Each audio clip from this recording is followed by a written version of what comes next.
Maswerteng tanghali po mga ka-STL. Narito na po ang resulta ng STL Isabela para sa araw na to, first draw November 6, 2024. Araw ng Miyerkules. Naway ang mga natayaan nyo pong mga numero kanina ay manalo nawa ngayong tanghaling ito, 1 PM. Kaya't kunin nyo na po ang inyong mga tickets. Narito na po ang resulta. Para po sa STL Isabela, first draw result, 1 PM, ang mga numerong nanalo. 2 at 36 in exact order sa lahat po ng tumaya kanina para sa first draw ng 2 at 36.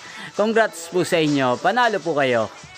Again, para po sa STL Isabela, first draw result, 2 at 36 in exact order.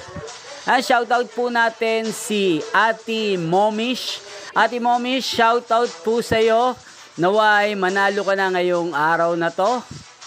Ayan, napanood niyo po ang resulta ng STL Isabela sa channel na to, Roderick Hernandez TV. Huwag pong kalimutang mag-subscribe. Thank you for